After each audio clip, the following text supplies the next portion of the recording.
জুলাই গণঅভ্যুত্থানের ছাত্র নেতৃত্বে আরও একটি অরাজনৈতিক দল গঠনের আয়োজন চলছে, যার নেতৃত্বে থাকছেন জাতীয় নাগরিক কমিটির বেশ কয়েকজন সাবেক শীর্ষ নেতা, যারা জাতীয় নাগরিক পার্টি গঠনের কয়েকদিন আগে নাগরিক কমিটি থেকে বের হয়ে যাওয়ার ঘোষণা দেন। এদের বড় একটি অংশই আবার ছাত্র শিবিরের ঢাকা বিশ্ববিদ্যালয়ের সাবেক নেতা। এখন দেখার বিষয়, নতুন এই প্ল্যাটফর্ম গড়তে গিয়ে জাতীয় নাগরিক পার্টি ভাঙনের মুখে পড়ে কিনা। এদিকে আবার আজ ছাত্রদের নেতৃত্বে গড়া সেই জাতীয় নাগরিক পার্টির নেতাদের বিরুদ্ধে নানা অনিয়মের অভিযোগ এনেছে তাদেরই সাবেক বড় ভাই খ্যাত রাজনৈতিক সংগঠন গণ অধিকার পরিষদ। সব মিলিয়ে ৫ আগস্ট পরবর্তী বাংলাদেশে নতুন এসব দলের বিভাজন নিয়ে বেশ সরগরম হয়ে উঠেছে রাজনীতির মাঠ, যেখানে এ বিষয়ে একদমই চুপ রয়েছে বিএনপি ও জামায়াত। দর্শক, এসব নিয়ে আমাদের আজকের এখন প্রকাশ। আমরা আলোচনার নাম দিয়েছি নতুনের শুদ্ধতা। আর এ নিয়ে কথা বলতে আমাদের সাথে আছেন গণ অধিকার পরিষদের সাধারণ সম্পাদক মোহাম্মদ রাশেদ খান এবং আছেন ছাত্রদের নতুন প্ল্যাটফর্মের অন্যতম উদ্যোক্তা ও জাতীয় নাগরিক কমিটির সাবেক যুগ্ম সদস্য সচিব রাফে সালমান রিফাত। আপনাদের দুজনকে স্বাগত। দর্শক, আমাদের সঙ্গে কিছুক্ষণ পরে এসে যুক্ত হওয়ার কথা রয়েছে সিনিয়র সাংবাদিক মাসুদ কামালের। আর পুরো আয়োজনে আপনাদের সঙ্গে থাকছি আমি মাহমুদ রাকিব। আমরা একটু শুরুতে যেতে চাই রাফে সালমান রিফাত, আপনার কাছে। আপনারা একটি নতুন অরাজনৈতিক প্ল্যাটফর্ম করছেন। আমরা দেখলাম আপনারা সামাজিক যোগাযোগ মাধ্যমে ঘোষণা দিয়েছেন সম্প্রতি। তো এখানে কি মানে আপনারা যেহেতু নাগরিক কমিটিতে ছিলেন, নাগরিক কমিটি একটি বড় রাজনৈতিক দল করলো, যারা কিনা ছাত্র যে আন্দোলন হলো, গণঅভ্যুত্থান হলো, তার সামনের সারিতে ছিলেন, সেই সংগঠনে না গিয়ে আপনারা আরেকটি সংগঠন করছেন কেন? এখানে কি নেতৃত্ব ও কর্তৃত্ব নিয়ে কোনো দ্বন্দ্ব? আচ্ছা, ধন্যবাদ এই অনুষ্ঠানে আমাকে সম্পৃক্ত করার জন্য। শুরুতে একটু সংশোধনী দিয়ে নেই। আমরা যেই প্ল্যাটফর্মটি করতে যাচ্ছি সেটি অরাজনৈতিক প্ল্যাটফর্ম না, রাজনৈতিক প্ল্যাটফর্ম। আমরা খুব ক্লিয়ারলি বলেছি। আচ্ছা। এবং রাজনৈতিক প্রেশার গ্রুপ হিসেবে কাজ করার কথা। অ্যাকচুয়ালি আমরা এটাকে যেভাবে দেখছি সেটি হচ্ছে, জুলাইয়ের যে গণ অভ্যুত্থান সংঘটিত হয়েছে ৫ তারিখের আগে বাংলাদেশে ছাত্রদের নেতৃত্বে এবং ছাত্র জনতা সম্মিলনে সারা বাংলাদেশে আমরা একটা অভূতপূর্ব ঐক্যবদ্ধতা দেখেছি। কিছু গ্রেটার কজকে সামনে রেখে আমরা বাংলাদেশের বিভিন্ন শ্রেণী পেশার স্তরের বিভিন্ন ধর্ম বর্ণের মতের পথের মানুষকে এক জায়গায় হতে দেখেছি। এই যে একটা ঐক্যবদ্ধতা, যে গ্রেটার কজ বা যে গ্রেটার মানে স্বপ্ন আকাঙ্ক্ষাকে সামনে রেখে, সে আকাঙ্ক্ষা সাময়িকভাবে পূরণ হয়েছে যে ফ্যাসিস্ট, পতিত ফ্যাসিস্ট সে বিতাড়িত হওয়ার মাধ্যমে। কিন্তু আমাদের এই স্বপ্নটি বা জুলাইয়ের যে আকাঙ্ক্ষা সেটি এখনও সামগ্রিকভাবে আমরা এখনও ওইভাবে অপূর্ণ অবস্থায় দেখতে পাচ্ছি। একইভাবে আরেকটা সংশোধনী দিয়ে আমি বিষয়টার পরবর্তী আলোচনায় যাই। আপনি বললেন যে নাগরিক কমিটি থেকে আমরা পদত্যাগ করেছি, বিষয়টি এরকম না। আমরা নাগরিক কমিটিতে ছিলাম। নাগরিক কমিটি একটি রাজনৈতিক প্রেশার গ্রুপ হিসেবেই ছিল। নাগরিক কমিটি এবং বৈষম্য বিরোধী ছাত্র আন্দোলন থেকে নতুন যে রাজনৈতিক পার্টি হলো, আমরা সেই পার্টিতে জাস্ট যাইনি, আমরা সেখানে অংশ নেইনি আর কি। কিন্তু নাগরিক কমিটি থেকে পদত্যাগ করেছি, বিষয়টি সত্য না। আচ্ছা, আমি ফেসবুকে যে স্ট্যাটাস দিয়েছিলেন সেখানে কি বলেছেন যাচ্ছেন না নাকি? আমরা জাস্ট পার্টিতে অংশ নিচ্ছি না, আমরা শুভকামনা জানিয়েছি তাদের প্রতি, তাদের যে আগামীর রাজনৈতিক পার্টির যে পথ চলা সেই পথ চলার প্রতি শুভকামনা জানিয়েছি এবং আমাদের যেই শুভাকাঙ্ক্ষা ছিল, সহযোগিতা ছিল, সেটিকেও অব্যাহত রাখার একটা ঘোষণাও দিয়েছি। তো আমরা এটা মানে কোনোভাবেই জুলাইয়ের শক্তি বিভাজিত অবস্থায় আছে এটা দেখাতে চাইনি এবং এখনও চাই না। দেখাতে চাননি কিন্তু আসলে আছেন বিভাজিত। আমি ওই অর্থে মনে করি না, কারণ আমাদের উদ্দেশ্য এক। কিছু বিষয়ে মত পার্থক্য থাকবে, এটা অস্বাভাবিক না। বাংলাদেশের বিভিন্ন মতের পথের মানুষ আছে এবং আমরা যে বিষয়গুলোতে দ্বিমত করেছি এই বিষয়গুলো এখন আর কোথাও অস্পষ্ট না। আমরা বিভিন্ন টিভি চ্যানেলে এবং বিভিন্ন সাক্ষাৎকারে আমাদের লেখনীতে বলেছি যে নাগরিক কমিটির ভেতরে আমরা কতগুলো বিষয়ে অস্পষ্টতা এবং অস্বচ্ছতা নিয়ে আমরা প্রশ্ন তুলেছিলাম, যেগুলোর পরিষ্কার উত্তর চেয়েছিলাম, যেটা পাইনি এবং সেটার কারণে আমরা অবজার্ভ করার সিদ্ধান্ত নিয়েছি। ঠিক আছে, কমিটিতে যে বিষয়গুলো ছিল, অর্থাৎ আমরা এখানে কয়েকটা বিষয়, মৌলিক যে বিষয়গুলো সেটা উল্লেখ করি। সেটি হচ্ছে পার্টির এই কমিটির মধ্যে বিভিন্ন ডিসিশন, গুরুত্বপূর্ণ ডিসিশন মেকিং প্রক্রিয়া যেগুলো, আমরা বলেছিলাম যে এই প্রক্রিয়াগুলো একটা মানে সুষ্ঠু প্রক্রিয়ার মধ্য দিয়ে হওয়া দরকার। গণতান্ত্রিক প্রক্রিয়া হোক, গণতান্ত্রিক চর্চা থাকা দরকার এবং সবার পার্টিসিপেশনের ভিত্তিতে হওয়া দরকার, কোনো রিপ্রেজেন্টেশন না যে বিভিন্ন বর্গের মানুষজন আছে সেই বর্গ থেকে একজন একজন করে থাকলো। এটা থাকলে আসলে ওইটা সুষ্ঠু নিয়ম পদ্ধতি মানে হলো না। তো এটা নিয়ে আমাদের কথা ছিল, দ্বিমত ছিল। একই সাথে আমরা পার্টির কিছু বিষয়ে স্বচ্ছতার দাবি আমি করেছি। জানতে চাই এই সিদ্ধান্তগুলো কারা নিচ্ছে? নাগরিক পার্টিতে যে বললেন কয়েকজন নিচ্ছে, তারা কারা? নাগরিক কমিটিতে যখন এখানে মানে কিছু বিষয়ে আসতো যে ঠিক আছে আমরা জানতাম না যে এই সিদ্ধান্তটা কই থেকে আসলো। কেউ কেউ বলতেন যে এটা হেয়ার রোড থেকে এসেছে, কেউ কেউ বলতেন যে টপ চারজনের নাহিদ কি আমি কারণ নাম বলছি না, টপ চারজনের চারজন ঠিক করেছে এটা, অথবা অন্য কোথাও থেকে এসেছে। তো এই বিষয়গুলো সাধারণ যারা কেন্দ্রীয় মেম্বার ছিলেন তাদের মধ্যে এক ধরনের ক্ষোভের সঞ্চার ঘটিয়েছে বিভিন্ন। আচ্ছা, আমি আপনাকে আরেকটা ছোট্ট বিষয় জেনে আমি রাশেদ খানের কাছে যাব। আপনি আমাকে শুরুতে একটা সংশোধনী দিয়েছেন যে আপনারা পুরোপুরি রাজনৈতিক, অরাজনৈতিক না। আমি শুরুতে বলেছি অরাজনৈতিক, কিন্তু আপনারাই কিন্তু গণমাধ্যমে গত দু একদিন বলেছেন যে জুনায়েদ খুব অরাজনৈতিক শব্দটি কোথাও বলিনি। না, এটা আমরা বলেছি রাজনৈতিক প্ল্যাটফর্ম, নট পার্টি বা দল। অনেকে আমাদেরকে বলেছে যে আমরা আরেকটি দল গঠন করতে যাচ্ছি কিনা। আমরা পরিষ্কারভাবে বলেছি এখনই আমরা দল গঠন করতে যাচ্ছি না, আমরা জুলাইকে ফিরিয়ে আনতে চাচ্ছি। জুলাইয়ের যে আকাঙ্ক্ষা, জুলাইয়ের মানুষের যে ঐক্যবদ্ধতা, সেই ঐক্যবদ্ধতাটাকে ফিরিয়ে নিয়ে আসতে যাচ্ছি রাজনৈতিক দল করে, রাজনৈতিক প্ল্যাটফর্ম করে, দল না। আচ্ছা, আমি ঠিক রাজনৈতিক দল আর প্ল্যাটফর্মের সংজ্ঞাটা এখনো ক্লিয়ার হয়নি, আমি হব আবার আপনার কাছ থেকে নিশ্চয়ই। রাশেদ খান, একটু জানতে চাচ্ছিলাম, রাফেজ সালমান রিফাত কয়েকটি শব্দ বলেছে, তার মধ্যে একটি বলেছে অস্বচ্ছতা, জাতীয় নাগরিক কমিটির কথা বলেছেন তিনি। আপনারা আজকে এই অস্বচ্ছতা নিয়ে একটি বড় ধরনের সংবাদ সম্মেলন করলেন আপনাদের এই ছোট ভাইদের নিয়ে। আমরা যতদূর জানি এই নাহিদ, আসিফ, আখতাররা আপনাদের সাথেই রাজনীতি শুরু করেছে, আপনাদের সাথেই কাঁধে কাঁধ মিলিয়ে তারা লড়াই করেছে সে 18 সাল থেকে 24 সাল পর্যন্ত। এমন কি হলো যে ছোট ভাইদের বিরুদ্ধে এমন প্রকাশ্যে এত বড় বড় অভিযোগ আনতে হলো? মানে কি আপনাদের লোকজনেরা কি নিয়ে যাচ্ছিল এমন কোনো শঙ্কা থেকে, না কি আসলে?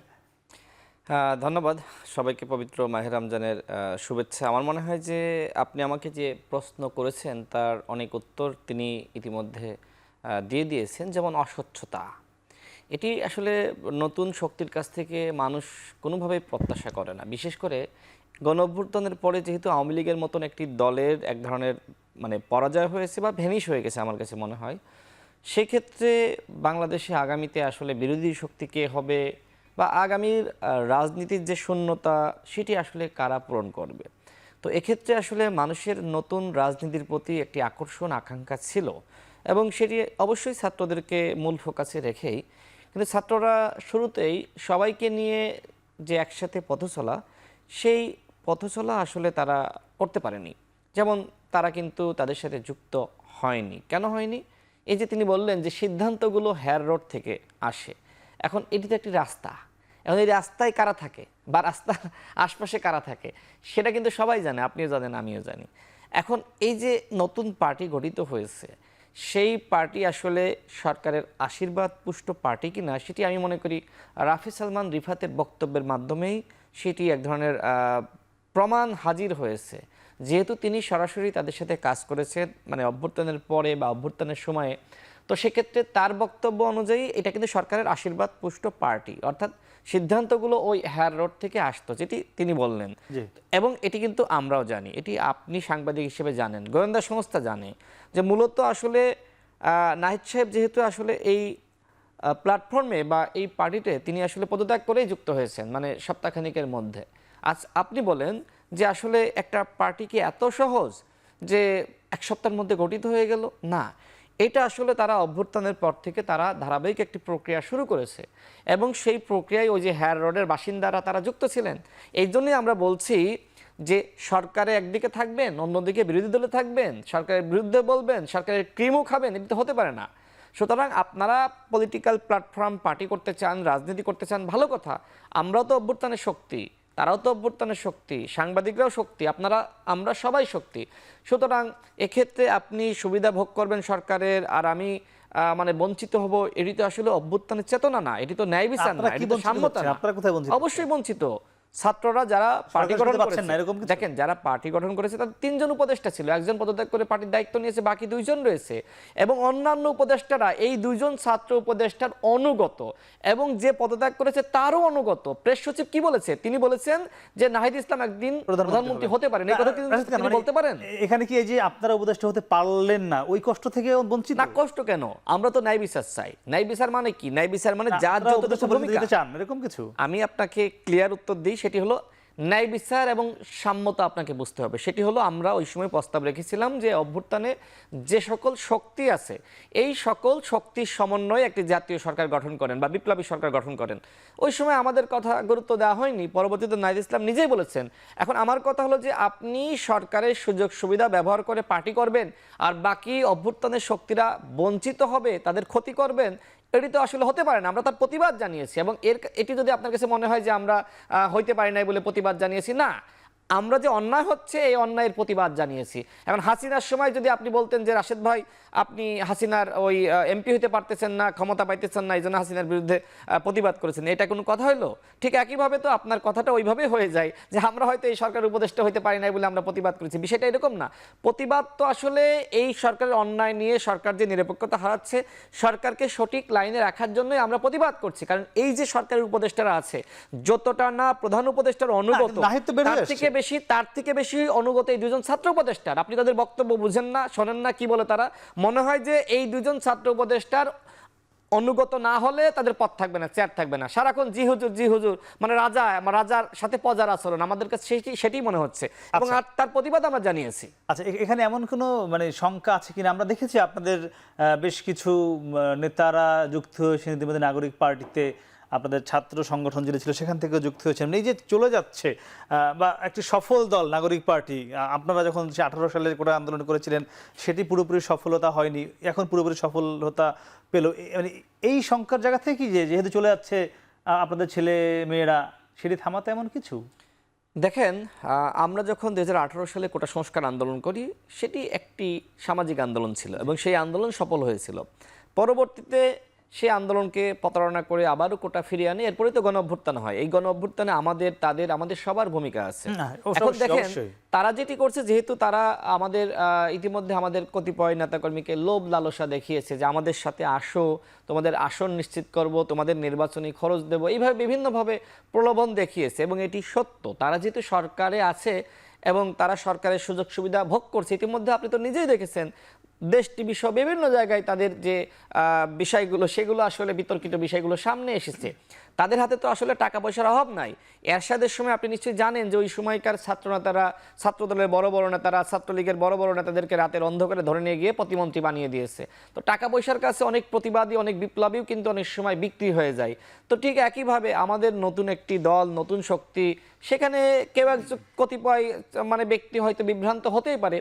তো সেই জায়গা থেকে আমরা কিন্তু প্রতিবাদ জানিয়েছি যে হাসিনা যেটি করেছিল, দল ভাঙা, প্রলোভন দেখিয়ে এমপি বানানো, যেটি মেজর ইব্রাহিম সহ অনেককে করেছে, ঠিক একইভাবে তারাও যদি একই ধরনের কাজ করে, তাহলে হাসিনার মধ্যে আর তাদের মধ্যে পার্থক্য কোথায়? আওয়ামী লীগের মধ্যে আর এনসিপির মধ্যে পার্থক্য কোথায়? এই জন্যই তাদেরকে আমরা বলেছি যে আপনারা প্লিজ এইগুলো করেন না। আপনাদের ক্ষমতা আছে, ঠিক আছে, ভালো কথা, কিন্তু অন্য দল ধ্বংস করার আপনার এখতিয়ার নাই, আপনার রাইটস নাই। এটি আমরা তাদেরকে বলেছি। রাশেদ খান, আমরা আবার আপনার সাথে ফিরবো, একটু যেতে চাই রাফেজ সালমান রিফাত। নাগরিক পার্টি যেটি হয়েছে, কিংবা বিএনপি রয়েছে, জামায়াত রয়েছে, গণ অধিকার পরিষদ রয়েছে, এদের থেকে আপনাদের যে নতুন প্ল্যাটফর্ম, আপনি রাজনৈতিক প্ল্যাটফর্মের কথা বলছেন, কি আলাদা থাকবে? মানে কেন মানুষ আপনাদের দিকে যাবে? আপনারা একটি গুগল ফর্ম ছেড়েছেন, এবং সেটি যদি একটু বলেন যে এখন পর্যন্ত এই গুগল ফর্মটি কতজন মানুষ পূরণ করেছে, কোনো তথ্য আছে কিনা আপডেট? জি, আমি শুরুতে রাশেদ ভাইয়ের একটা কথার একটু প্রতিবাদ জানিয়ে শুরু করি। সেটি হচ্ছে, রাশেদ ভাই বললেন যে তারা প্রস্তাব দিয়েছিলেন সকল দল থেকে অংশগ্রহণমূলক একটি জাতীয় সরকারের কথা, যেটি গুরুত্বের নেওয়া হয়নি ওই সময়। এটি সত্য নয়, এবং কি কারণে জাতীয় সরকার গঠিত হয়নি সেটার অনেক প্রেক্ষাপট আছে, সেই দিকে আমি যাচ্ছি না, আপনার প্রশ্নে যাই। দেখেন, আমরা নাগরিক কমিটিতে যখন আমাদের পার্টির কথা আমরা বলেছি, আমাদের পার্টির পক্ষ থেকে আমরা প্রস্তাবনা দিয়েছিলাম। আমি আমার প্রশ্নের উত্তর দিই। আমরা নাগরিক কমিটিতে যখন ছিলাম তখন নতুন রাজনৈতিক বন্দোবস্তের কথা বলতাম এবং ফ্যাসিবাদ বিলোপের কথা বলছি। এইটা আমাদের ওই জুলাইয়ের আকাঙ্ক্ষা থেকেই আসছে, কিন্তু বাস্তবে আসলে নতুন রাজনৈতিক বন্দোবস্তটি কি এবং ফ্যাসিবাদ বিলোপ করার জন্য ফ্যাসিবাদী যে স্ট্রাকচারগুলো আছে সেই স্ট্রাকচারের যে বিলুপ্তি সাধন করতে হবে সেই ব্যাপারগুলোতে আমরা পরিষ্কার কোনো ক্লিয়ার রোডম্যাপ এটা দেখতে পাইনি। সংবিধান সহ এই যেই রিফর্ম কমিশনগুলো কাজ করছে তারা কিছু জায়গায় মৌলিক মানে সংশোধন বা সংস্কারের ব্যাপারে কাজ করছে, কিন্তু শুধু আইনগত পরিবর্তন করে সাংবিধানিক কাঠামোতে পরিবর্তন করে বাংলাদেশে বিদ্যমান যে চর্চাগুলো আছে, যে রাজনৈতিক সংস্কৃতি আছে, সেখানে যদি পরিবর্তন না নিয়ে আসতে পারি আমরা, তাহলে আসলে আমার মনে হয় যে বাংলাদেশের মানুষের যে আকাঙ্ক্ষা তৈরি হয়েছিল জুলাইয়ের মধ্য দিয়ে, অভ্যুত্থানের মধ্য দিয়ে, সেটি আসলে বাস্তবে রূপ পাবে না। তো আমাদের নতুনত্বের জায়গা হচ্ছে আমরা এই বিদ্যমান রাজনৈতিক সংস্কৃতি চেঞ্জ করতে চাই। প্রত্যেকটি রাজনৈতিক দলকে আমরা এই জায়গাগুলোতে এনসিপি পরিষ্কার করে এখন পর্যন্ত বলতে পারে নাই যে কোন কোন ইয়েগুলো চাই। যেমন আমরা বলছি যে রাজনৈতিক সংস্কৃতির মধ্যে যেই ধরেন পেশি শক্তি নির্ভর যে রাজনীতি, এখান থেকে বের হয়ে আসতে হবে আমাদেরকে। এটার উপরে একটা শক্তিশালী অ্যাগ্রিমেন্ট হওয়া দরকার, রাজনৈতিক দলগুলোর মধ্যে ঐক্যমত্যে আসা দরকার। আমাদের যে রাজনৈতিক মানে ইকোনমিক পলিটিক্যাল ইকোনমি আছে, যে স্ট্রাকচার আছে, দুর্নীতি চাঁদাবাজি নির্ভর ইকোনমি, এটা আমরা সবাই জানি। তো এই স্ট্রাকচার থেকে বের হয়ে এসে পলিটিক্যাল ফাইন্যান্সিয়াল মডেলে স্বচ্ছতা নিশ্চিত করা।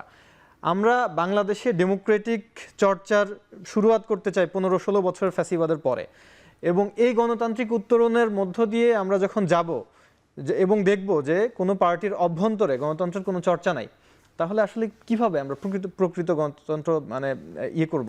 আমরা যে বিষয়গুলো বিগত 50-60 বছর ধরে দেখে আসছি, এই জিনিসগুলো চর্চাগতভাবে ইন প্র্যাকটিস যদি আমরা পরিবর্তন করতে না পারি, তাহলে আসলে আমাদের এই কাঙ্ক্ষিত মুক্তি মিলবে না। তো আমরা এই সব জায়গায় আমরা এই নতুন বাংলাদেশ পুনর্গঠনে এই বিষয়গুলো নিয়ে, এবং একই সাথে গত 15-16 বছরের ফ্যাসিবাদী আমলে বাংলাদেশের আপামর জনসাধারণের যে ধর্মীয়, সামাজিক, সাংস্কৃতিক যে মূল্যবোধ, এই মূল্যবোধের ভিত্তিতে 1000 বছর ধরে এখানে মানুষ সম্প্রীতির সাথে, সৌহার্দ্যের সাথে বসবাস করেছে।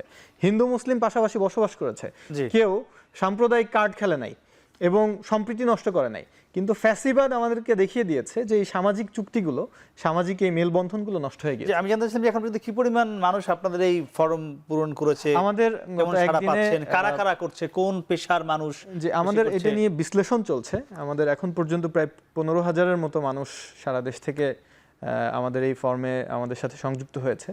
আমরা সবাইকেই মানে টিমে ভাগ করে বিভিন্ন জোন ওয়াইজ, বিভিন্ন ক্যাটাগরি ওয়াইজ হচ্ছে রিচ করার চেষ্টা করছি, সবার সাথে যোগাযোগ করছি।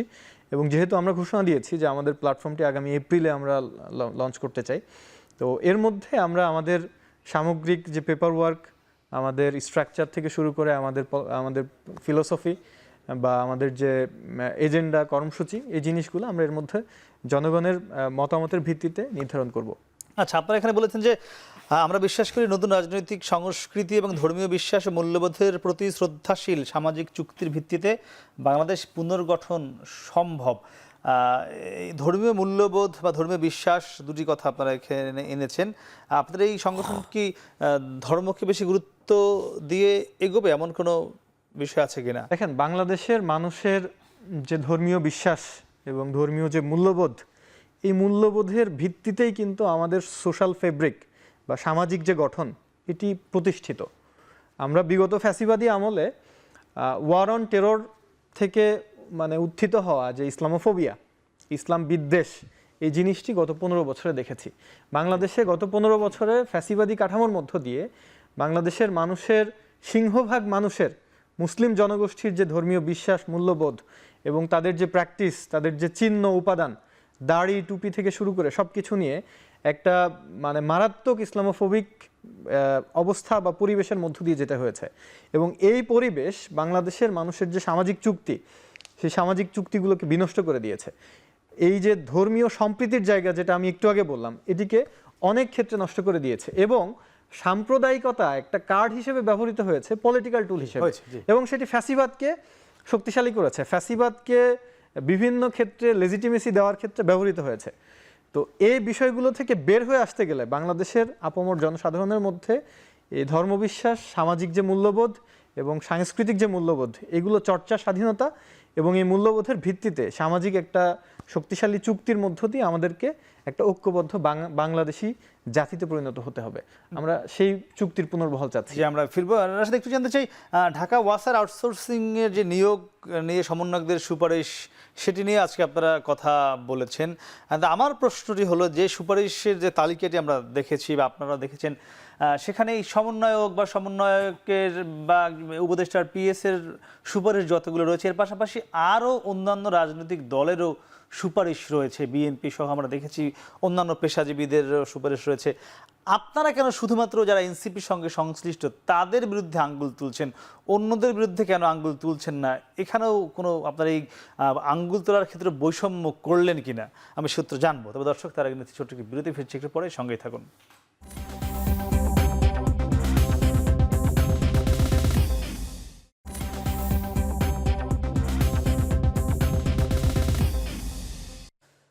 ফিরলাম বিরতির পরে। কথা বলছিলাম নতুনের শুদ্ধতা নিয়ে। আমাদের সঙ্গে রয়েছেন দুজন অতিথি। আমরা একটু যেতে চাই মোহাম্মদ রাশেদ খান, আপনার কাছে জানতে ছিলাম, আপনারা যে আজকে সংবাদ সম্মেলনটি করেছেন ঢাকা ওয়াসার একটি আউটসোর্সিং এর সুপারিশ নিয়ে, সেখানে আপনারা যে বিষয়টি বলেছেন, নাগরিক পার্টির দিকে আঙ্গুল তুলেছেন, সেখানে কারা কারা সুপারিশ করেছে, কিন্তু এখানে আরও অনেককেই সুপারিশ করেছে এবং সেই সংখ্যাটা অনেক বড়।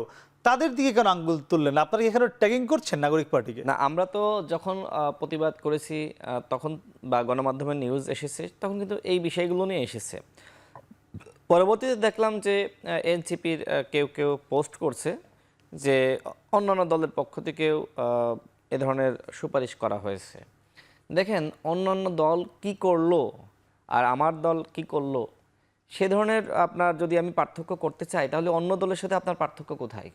আপনি নিজে করেছেন, সেটার জন্য আপনি প্রয়োজনে অনুতপ্ত বোধ করেন, আপনি দুঃখ প্রকাশ করেন, কিন্তু আপনি দেখাচ্ছেন, দেখেন আমি এইটা করেছি, অমুকও সেম অপরাধ করেছে, এটার মাধ্যমে তো জাস্টিফাই হয় না। এখন আমরা প্রতিবাদ করেছি আমাদের সামনে যে বিষয়গুলো এসেছে। আমরা পরবর্তীতে দেখেছি যে আসলে অমুক দল তমুক দলের কথা এনসিপির নেতারা বলছে, গণমাধ্যমে কিন্তু আসে না। এখন গণমাধ্যমে না আসলে তো শুধুমাত্র তাদের কথাই বিশ্বাস করে তো আমি একটি কথা বলতে পারি না। গণমাধ্যমের উচিত হবে অন্য দলের কারা ছিল, কারা কি করেছে, সেগুলো তুলে ধরা, তারপরে আমরা কথা বলবো। এখন আমার কাছে কথা বলতে তো এভিডেন্স লাগবে। এভিডেন্সটাকে আমি তো একজন ফেসবুকে লিখছেন, ইউটিউবে বলছেন, তার কথা তো আমি বিশ্বাস করতে পারি না। আমি বিশ্বাস করতে পারি গণমাধ্যমকে। তো গণমাধ্যমে যে বিষয়গুলো এসেছে সেই বিষয়গুলো নিয়ে শুধু আমি না, আমি মনে করি বাংলাদেশের অনেকেই প্রতিবাদ করেছে, আর প্রতিবাদ করার কারণও আছে। কারণটা হলো যে ওই যে বললাম যে সমন্বয়কদেরকে, ছাত্রদেরকে মানুষ দেবতা মনে করছে, মানুষ মনে করছে আবাবিল পাখি, কিন্তু তারা একটি অন্যায় করা আর ওই পুরাতন রাজনৈতিক দল বা অন্যরা করা কিন্তু এক না। মানুষের কাছে কিন্তু এইটাই। দেখেন, একজন মৌলানা বা একজন ধার্মিক মানুষ যখন অন্যায় করেন, তখন তার বিষয়ে যে প্রতিক্রিয়া হয়, একজন স্বাভাবিক মানুষ যিনি দাড়ি রাখেন না, পাঞ্জাবি পরেন না, একই প্রতিক্রিয়া হয় না। সুতরাং বুঝতে হবে যে ছাত্রদের প্রতি মানুষের নতুন আকাঙ্ক্ষা রয়েছে, এবং তারাও বলছে যে আমরা নতুন রাজনৈতিক বন্দোবস্ত তৈরি করতে চাই, গণপরিষদ এবং নতুন সংবিধান, ন্যায় বিচার, সাম্য, মানবিক মর্যাদা বাংলাদেশ গঠন করতে চাই। তাদের এই যে নতুন স্বপ্ন, তাদের কি সেই করতে চাওয়ার সময় কি শেষ হয়ে গিয়েছে বা পর্যাপ্ত সময় কি আসলে হলো? এবং আপনারা আজকে সেই সংবাদ সম্মেলন থেকে দুজন উপদেষ্টার, ছাত্র উপদেষ্টার প্রত্যেক দাবি করেছেন, আপনারা আলটিমেটাম দিয়েছেন, মানে এটি তাদের উপর একটি আবার জুলুম হয়ে যাচ্ছে কিন্তু রাশেদ খান। দেখেন, রাফি সালমান রিফাত কি বলেছে যে ডিসিশনগুলো হেয়ার রোড থেকে আসতো, এটি তাদের কাছে মনে হয়েছে। এখন বিষয়টা হলো যে আপনি সরকারের থেকে পার্টি গঠন করতে পারেন, সরকারের বাইরেও তো অভ্যুত্থানের অন্যান্য শক্তি রয়েছে। পার্টি গঠন হয়েছে, হয়েছে তো, পদত্যাগ তিনি করেছেন, বাকি যে দুজন যুক্ত ছিলেন তারা তো করেন না। তারা কি পদে নেই? কে বলছে পার্টির সাথে যুক্ত নাই? তারা কোনো পদে নেই তো, আমরা দেখছি পদে নাই, ঠিক আছে, পার্টি গঠনের সাথে তো যুক্ত আছে। আপনি খোঁজ নেন, আপনি ডিজিএফআই, আপনি এসবি, এনএসআই এর কাছ থেকে তথ্য নেন, পুলিশের কাছ থেকে নেন, ওইখানে পুলিশ যারা তাদের প্রটোকল দেয়, পাহারা দেয়, আপনি যান সাংবাদিক হিসেবে তথ্য নেন যে পলিটিক্যাল পার্টি গঠন করার আলোচনা কোথায় হয়েছে। ওই যে তিনি নিজেই বললেন, তিনি তো তাদের সাথে ছিলেন, তিনি তো প্রমাণ। আবার আমরাও তো জানি বিষয়গুলো, অনেকে জানে। এখন কেউ প্রতিবাদ করতেছে না, তাই বলে কি আমি প্রতিবাদ করব না? ডক্টর মোহাম্মদ ইউনূস স্যার, তিনি তো আমাদের সকলের কাছে গ্রহণযোগ্য। তিনি কি নতুন পার্টির আশীর্বাদ জানাতে পারেন? উপদেষ্টারা বলতে পারেন যে এই পার্টিকে আমরা শুভকামনা জানাই। তিনি কিন্তু সকল ছাত্রদের কথা বলেছেন, তিনি কিন্তু বলেনি যে নাহিদদের পার্টি বা আসিফদের পার্টি। তো তারাও তো একটি পার্টি গ্রহণ করবে। আমি অপেক্ষা করতে চাই যে তাদের পার্টির শুভকামনা আমাদের প্রধান উপদেষ্টা জানাই কিনা, আমাদের প্রেস সচিব বলে কিনা যে জুনায়েদ আগামীতে প্রধানমন্ত্রী হতে পারে। আমি অপেক্ষা করি, বলবে তার, আপনার কাছে মনে হয়? আমি আগেই বলেছি যে বর্তমান এই যে যাদেরকে নাহিদ, আসিফ, মাহফুজরা নিয়োগ দিয়েছে এরা প্রত্যেকে তাদের অনুগত এবং সারা জীবন ধরে তাদের অনুগত তারা থাকবে। উপদেষ্টারাও তাদের অনুগত, উপদেষ্টারা জানে যে আমাদের নিয়োগ দিয়েছে আসিফ, মাহফুজ এবং হচ্ছে এই ছাত্ররা, এই নাহিদ। সব মিলিয়ে কি মনে হচ্ছে না যে গণ অধিকার পরিষদ একদম মানে বিএনপির সুরে কথা বলছে? গণ অধিকার পরিষদ আপনার, আমরা যারা যুগপৎ আন্দোলন করেছি, আমরা যারা প্রতিবাদ করেছি, মাসুদ ভাই কি বিএনপি করে? মাসুদ ভাই তো টকশোতে তার কথাগুলো শোনেন। আমি তো যে টকশোতে, সে কি বিএনপি করে? সেও তো একই কথা বলছে। এবং আমি তো অনেকের প্রতিবাদ দেখছি। এখন বিষয়টা হলো যে কারোর প্রতিবাদ বন্ধ করার জন্য আপনি তাকে বিএনপি ট্যাগিং করতেছেন, আপনি তাকে ছাত্র শিবির বানিয়ে দিচ্ছেন। দেখেন তারা একটা পার্টি গ্রহণ করতে চায়, এনসিপির নেতারা কি বলছে, সাবেক ছাত্র শিবিরের নেতারা একটা পার্টি গ্রহণ করতে চায়। তারা তো জাতীয় কমিটির সাবেক নেতা, বা এখনো পর্যন্ত তারা আছে জাতীয় নাগরিক কমিটির। তো এই ট্যাগিং এর রাজনীতি করা তো ঠিক না। আমি প্রতিবাদ করলে আমি বিএনপি, একসময় তো আওয়ামী লীগ প্রতিবাদ করলে শিবির বানিয়েছে, এখন তারা প্রতিবাদ করলে বিএনপি বানাচ্ছে, প্রতিবাদ করলে জামাত বানাচ্ছে। এগুলো কি? এগুলো তো ঠিক না। আমরা কি বলছি? আমাদের স্পষ্ট দাবি কি? আমাদের স্পষ্ট দাবি হলো গণহত্যার বিচার করতে হবে, রাষ্ট্র সংস্কার করতে হবে এবং একটি অবাধ, সুষ্ঠু, নিরপেক্ষ নির্বাচনের রোডম্যাপ ঘোষণা করতে হবে। আপনারা কোনো কিছু করতেছেন না। গণহত্যার আপনি কি করলেন? গণহত্যার বিচারের এই 7 মাসে আপনার রাষ্ট্র সংস্কার করেছেন, আপনি বলছেন যে রাষ্ট্র সংস্কার করতে চান। 7 মাসের আপনার কাজের জবাবদিহিতা আপনি জানান। অবশ্যই আমরা এর আগে দেখেছি। রায় দেওয়া সম্ভব 7 মাসে? গণহত্যার রায় কি বলেন রায় দেওয়া সম্ভব না? আপনি যে কেমন স্টুডেন্ট সেটি আপনি প্রথম সেমিস্টারের পরীক্ষা দিলেই কিন্তু স্যাররা বুঝতে পারে, এবং সেই প্রথম সেমিস্টারের মোটামুটি একটা অ্যাজাম্পশন থেকে কিন্তু পরের সেমিস্টারগুলোতে রেজাল্ট করা হয়। বিশ্ববিদ্যালয়ে নিশ্চয়ই আপনিও পড়েছেন। আমি আপনার কথা সূত্র ধরে একটু রাফের কাছে যেতে চাই। বলেছে ট্যাগিং এর রাজনীতি করছে এনসিপি। আপনারা সাবেক শিবির নেতা বলে কি ট্যাগিং খেয়ে বের হয়ে গেছেন আপনারা? না, বিষয়টি সত্য না। আমি শুরুর প্রশ্নেই এটার স্পষ্ট আনসার দিয়েছি যে আমরা কেন নাগরিক পার্টিতে যাইনি এবং কেন আমাদের দর্শনটা কি, কেন আমরা নতুন একটা প্ল্যাটফর্ম বা নতুন একটা উদ্যোগ শুরু করতে যাচ্ছি।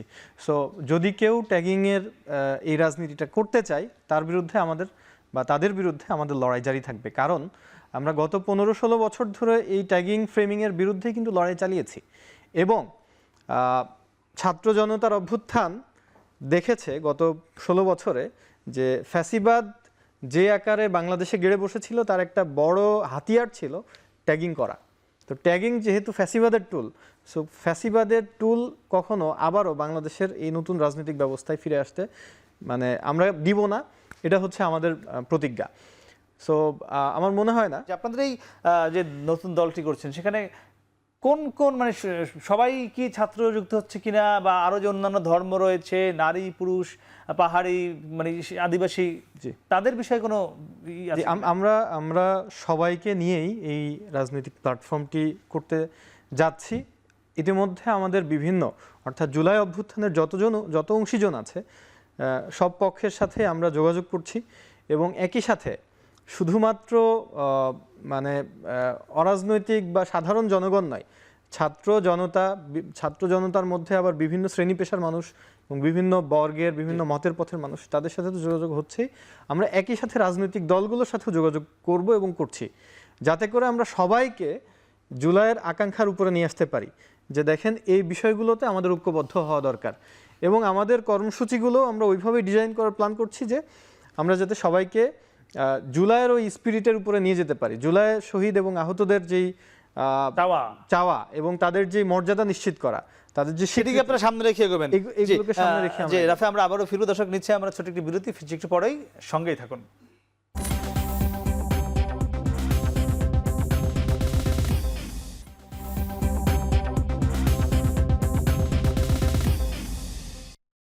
ফিরে এলাম বিরোধীদের কথা বলছিলাম নতুনের শুদ্ধতা নিয়ে।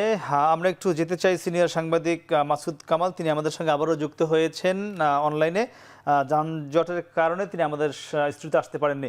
মাসুদ ভাই, যেটি জানতে চাচ্ছিলাম যে আমরা আলোচনা করছিলাম নতুন যে একটি দল হচ্ছে যারা কিনা নাগরিক পার্টিতে না গিয়ে তারা আরেকটি জুলের আকাঙ্ক্ষা নিয়ে দল করছে। তো সেই দলটি যারা করছেন সেই উদ্যোক্তা আমাদের সঙ্গে রয়েছেন, স্টুডিওতে আমাদের সঙ্গে রয়েছেন গণ অধিকার পরিষদের সাধারণ সম্পাদক।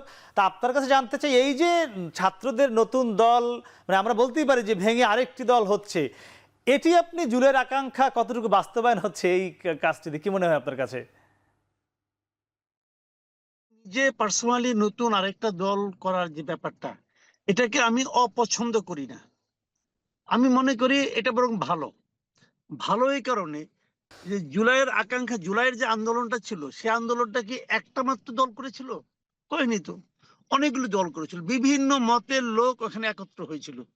একত্র হয়ে তাদের একটা কমন লক্ষ্য ছিল, সেটা হলো স্বৈরাচারী হাসিনা সরকারের পতন। এবং সেটা পতনের পর ওই জায়গায় তারা একমত ছিল। কিন্তু তারপর দেশ গড়ার ক্ষেত্রে অথবা দেশ গঠনের ক্ষেত্রে তাদের সবারই কিন্তু ভিন্ন ভিন্ন মত আছে। এবং আছে বলেই যারা ছাত্র শিবির করত তারা শিবিরে চলে গেছে, যারা ছাত্র দল করত তারা ছাত্র দলে গেছে। কিন্তু যারা এইগুলি করতো না, যারা নিজেরাই মনে করেন একটা চেতনা নিয়ে আন্দোলনে নেমেছিল, তারা কি করবে? তারা সবাইকে একভাবে থাকবে? নাও থাকতে পারে। কাজেই এই যে তারা আলাদা হয়ে নতুন একটা দল করছে অথবা এটাকে তারা প্রেসার গ্রুপ বলছে, যেটাই বলুক, আমি কিন্তু এটার পক্ষে। এবং আমি তো এটাই মনে করি যে এই প্রেসার গ্রুপটা আগেই থাকতে পারতো। এই প্রেসার গ্রুপটা কিন্তু ভাঙতো না, একসঙ্গেই থাকতে পারতো, যদি না এটাকে খুবই ইন্টেনশনালি আমি মনে করি ভেঙে দেওয়া হয়েছে। এই জুলাই অভ্যুত্থানের পর নতুন যে সরকার আসলো, সেই সরকারের সঙ্গে এই টোটাল ছাত্রদের গ্রুপটাই একটা প্রেসার গ্রুপ হিসেবে থাকতে পারতো। কিন্তু তা না করে ছাত্রদের সেই শক্তিটাকে সারা দেশে ভেঙে দেওয়া হয়েছে। কারা ভেঙে দিল? এটা কারা ভেঙে দিল? এটা ডক্টর ইউনূস সাহেব ভেঙে দিয়েছেন, সিম্পলি উনি ভেঙে দিয়েছেন। উনি করেছেন কি, প্রথমেই উনি ছাত্রদের থেকে কয়েকজনকে নিয়ে উপদেষ্টা বানাইছে। উপদেষ্টা বানানোর মাধ্যমে কি হয়েছে, যে কেউ কেউ সুবিধা প্রাপ্ত হয়েছে, আবার কারো কারোর মধ্যে হতাশার জন্ম নিচ্ছে। তারা ভাবছে যে আমি না, কেন কেন ওই দুজনই হলো? ওই দুজন কি এমন যোগ্যতা দেখিয়েছে যে তাদেরই হতে হবে? দেখেন, এই আন্দোলনে কিন্তু কোনো কেন্দ্রীয় নেতৃত্ব ছিল না, এটা ছিল একটা কালেকটিভ ফোর্স, একটা কালেকটিভ না কিন্তু লিডারশিপ মাসুদ ভাই, ছিল। সেই কালেকটিভ সেই ফোর্স কালেকটিভ সবাইকে কি নেওয়া সম্ভব? নিতে তো হবে বাছাই করে দুই না, তিনজনকেই। কাউকে দেওয়া উচিত ছিল না। সবাইকে তো সম্ভব হবে না, আমি তো সবাইকে দিতে বলতেছি না। আমি বলছি যে কাউকেই দেওয়া উচিত হয় নাই। কাউকে যদি না দিত, তাহলে সে ছাত্রদের পুরা ছাত্রটা কিন্তু একটা প্রেসার গ্রুপ হিসাবে সরকারের উপরে চাপ প্রয়োগ করতে পারতো। সরকারকে বলতে পারতো যে তোমরা যে কাজটা করতেছো, এই কাজটা তোমাদের করা উচিত না, অথবা এটা করা উচিত, এটা এভাবে করো, বলতে পারতো। কিন্তু সেই ফোর্সটাকে সরকার ইচ্ছাকৃত ভাবে ভেঙে দিয়েছে। এবং ভেঙে দিয়ে দ্বিতীয় দফা ভেঙেছে কিভাবে? দ্বিতীয় দফা ভেঙেছে তাদের মধ্যে ক্ষমতার লোভটা দেখে। বলছে তোমরা একটা রাজনৈতিক দল করো, তোমরা ক্ষমতায় আসবা। দেখেন, নাহিদ ইসলাম যখন নাকি পদত্যাগ করলো, পদত্যাগ করার পর এই সরকারের প্রেস সেক্রেটারি কি বললো? উনি হবেন আগামী দিনের প্রধানমন্ত্রী। এই যে বলাটা, এটা বলার মাধ্যমে কি তাদেরকে একটা কিংস পার্টি বানাই দিল। এই কিংস পার্টি বানানোর মাধ্যমে তাদের মধ্যে দ্বিতীয়বার লোভ ঢুকাইলো। কাজে ওই ছাত্ররা কিন্তু এখন প্রেসার গ্রুপ না। জাতীয় নাগরিক পার্টি কিন্তু মোটেই প্রেসার গ্রুপ না।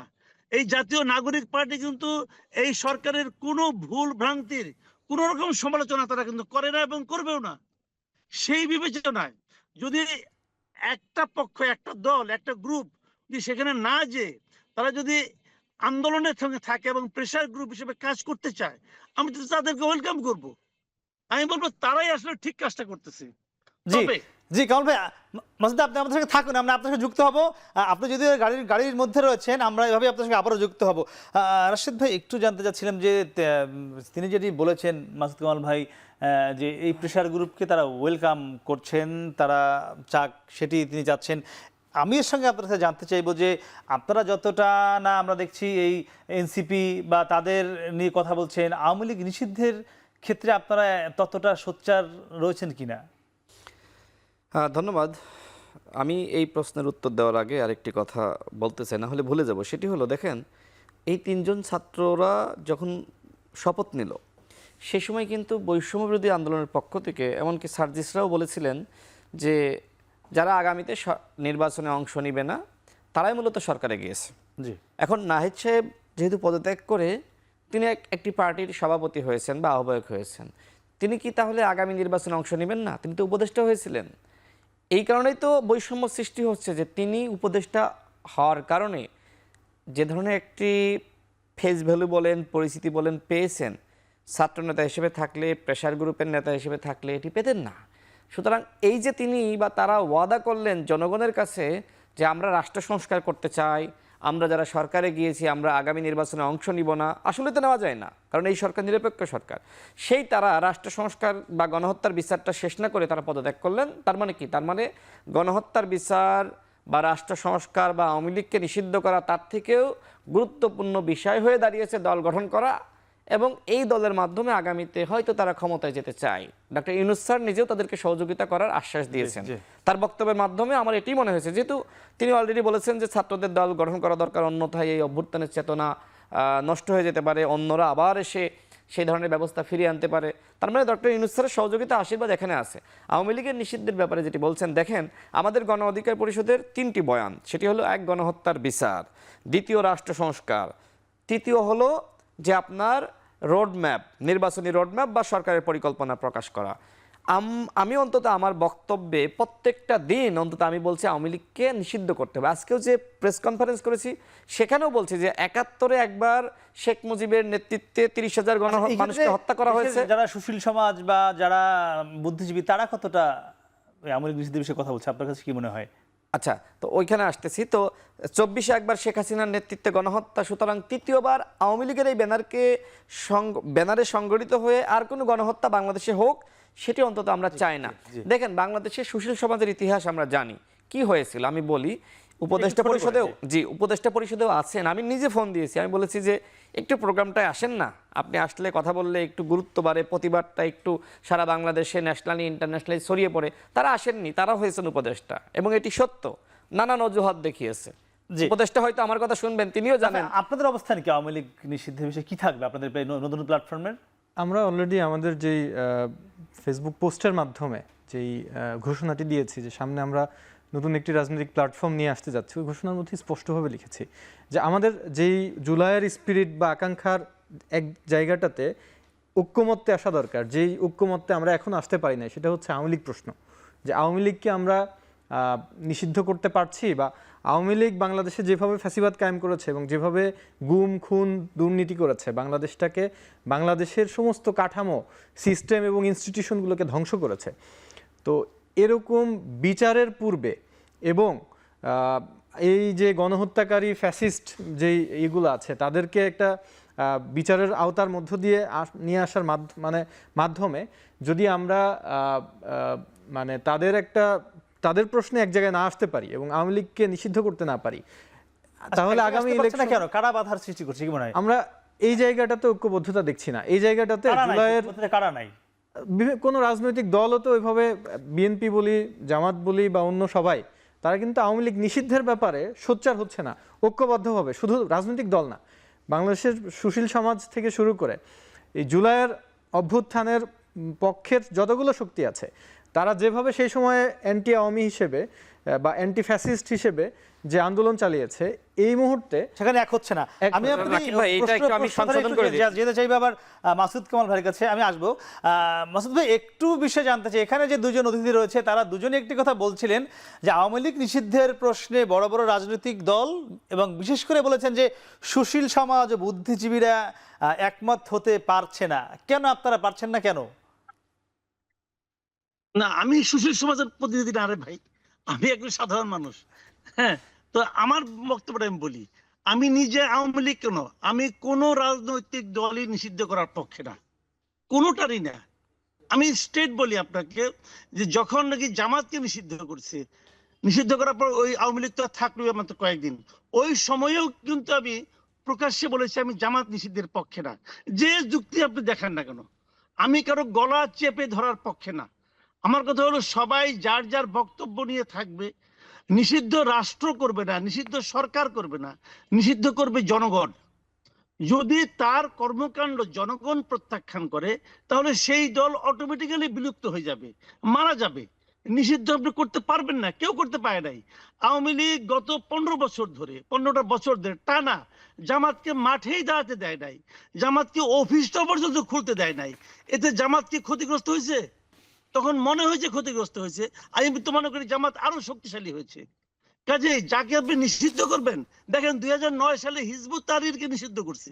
কেন করছে যুক্তি এখনো জানি না, কিন্তু তারা ইচ্ছা হলে তারা করে দিছে। এই 2009 থেকে এই 15 বছরে তারা কি হিজবুত তাহরিরকে বিলুপ্ত করতে পারছে? হিজবুত তাহরিরের বিশাল বিশাল পোস্টার আমি এখনো দেখি তো। কাজে আমার কথা হলো কি, আপনি নিষিদ্ধ করে কাউকে বিলুপ্ত করতে পারবেন না রে ভাই, এটা পৃথিবীর ইতিহাসে নাই। তাকে, সে যদি দুষ্ট হয়, সে যদি খারাপ হয়, সে যদি ক্ষতিকারক হয়, তাহলে জনগণ তাকে প্রত্যাখ্যান করবে। জনগণ যখন প্রত্যাখ্যান করবে ওইটা হবে প্রকৃত নিষিদ্ধ। এর আগ পর্যন্ত আপনি চেষ্টা করবেন, তখন কি হবে? তখন এনার্কি বেড়ে যাবে, তখন গুপ্ত হত্যা বেড়ে যাবে, গুপ্ত আঘাত বেড়ে যাবে। এগুলো করে কোনো লাভ হয় না। জি মাসুদ, একদমই আমরা আপনার কথা বুঝতে পেরেছি। আপনাকে অসংখ্য ধন্যবাদ, আপনি আমাদের সাথে যুক্ত হয়েছেন। আমরা একটু আবারও যেতে চাই রাফে আপনার কাছে। রাফে, আপনাদের নতুন যে দল, সেই দলে আমরা যদি একটু, আপনি বলছিলেন যে বিভিন্ন ধর্ম বর্ণর মানুষজন আসবেন, আমরা কোনো মানে বড় কোনো মুখ দেখবো কিনা, সেটি হতে পারে কোনো সামরিক বাহিনীর সাবেক কোনো কেউ বা অন্য কোনো রাজনৈতিক দলের কোনো নেতা, এমন কেউ কি দেখতে পাবো? দেখেন, আমরা যেহেতু বারবার বলছি যে আমরা সবাইকেই ঐক্যবদ্ধ, আমাদের এই যে জুলাইয়ের আকাঙ্ক্ষাকে সমুন্নত করার যে উদ্যোগ, এই উদ্যোগে সবাইকে ঐক্যবদ্ধ করতে চাই। তো আমরা শুধু ছাত্র নয়, ছাত্রদের পাশাপাশি জনতার যে বিভিন্ন শ্রেণী পেশার মানুষজন আছে, তাদের মধ্য থেকেও আমরা এই প্ল্যাটফর্মে সংযুক্ত করার পক্ষপাতী, এবং সেই জন্য আমরা চেষ্টা চালাচ্ছি। পরবর্তীতে এনসিপির সঙ্গে কোনো জোটও হওয়ার সম্ভাবনা কি থাকছে? পরবর্তীতে এটি সামগ্রিক পরিবেশ এবং জনগণের চাহিদা, আকাঙ্ক্ষা, রেসপন্স এটি নির্ধারণ করে দিবে যে আমরা এনসিপির একটা শক্তিশালী একটা ঐক্যবদ্ধ রাজনৈতিক শক্তির উত্থান ঘটবে, নাকি যদি এনসিপি আমাদেরকে হতাশ করে, জুলাইয়ের আকাঙ্ক্ষা থেকে বিচ্যুত হয়, তাহলে এখান থেকেও নতুন একটা রাজনৈতিক শক্তির উত্থান ঘটতে পারে। কিন্তু মানে এক হওয়ার কোনো সম্ভাবনা আছে কিনা, থাকতে পারে, আশা আছে আমি কিনা? বলছি যে হ্যাঁ, থাকতে পারে। সামনে ভবিষ্যতে সামগ্রিক পরিস্থিতি, মানুষের আকাঙ্ক্ষা, চাহিদা, এগুলোর উপরে ভিত্তি করেই সামনের দিনে কি হবে সেটি বলা যাবে। আচ্ছা, আপনাকে ধন্যবাদ। আসলে একদম 5 সেকেন্ডে জানতে চাই, যেহেতু এনসিপি আপনাদেরই অনেকেই আছেন যারা আপনাদের একসঙ্গে রাজনীতি করেছেন, আপনার একীভূত হওয়ার সম্ভাবনা আছে কিনা গণ অধিকার পরিষদের সঙ্গে এনসিপির? একদম 5 সেকেন্ড। আমি মনে হয় মাসুদ কামাল ভাইয়ের একটু উত্তর আমার দিতে 5 চাই। সেকেন্ড সময় আপনার আচ্ছা, সাথে। তাহলে যেটি বলতে চাই, দেখেন রাজনীতিতে কখন কি হয় বলা যায় না। যে কারোর সাথে আমার সম্পর্ক হতে পারে, যে কারোর সাথে বিচ্ছেদ হতে পারে। আমার মনে হয় আওয়ামী লীগের নিষিদ্ধ ব্যাপারে 30 সেকেন্ড যদি সময় দিতেন খুব ভালো হতো। মাসুদ কামাল ভাই যেটি বললেন যে জনগণ নিষিদ্ধ করে বা জনগণ নিষিদ্ধ করতে পারে, দেখেন আপনি খুন করেছেন, এখন আপনার বিচার কি জনগণ তাহলে ওই মব জাস্টিসের মাধ্যমে করবে, নাকি এদেশের পুলিশ আপনার বিচার করবে? আওয়ামী লীগ গণহত্যা চালিয়েছে, সুতরাং সরকারকে আওয়ামী লীগের বিচার করতে হবে, সরকারকে আওয়ামী লীগের নিষিদ্ধ করতে হবে। জনগণের কিছু করার নাই, তাহলে আবার mob জনগণের হবে। প্রতিনিধি হলো সরকার, সরকারকে সিদ্ধান্ত নিতে জি, হবে, আপনাকে জনগণ বলতে অসংখ্য কিছু নাই। ধন্যবাদ রাশেদ খান, ধন্যবাদ রাফে, সালমান, রিফাত, আপনাকেও। দর্শক, আমরা কথা বলছিলাম 3 জন অতিথির সঙ্গে, তারা সকলে কিন্তু একটি বিষয়ে একমত ছিলেন যে তারা সকলেই এই দেশের অগ্রগতির জন্য, বাংলাদেশের আগামীর সম্ভাবনার জন্য কাজ করতে চান। আমরা প্রত্যাশা করব এই সকল রাজনৈতিক দলগুলো এক হয়ে আগামীতে এই 16 কোটি মানুষের জন্য কাজ করবেন। সে প্রত্যাশা শেষ করছি। শুভরাত্রি।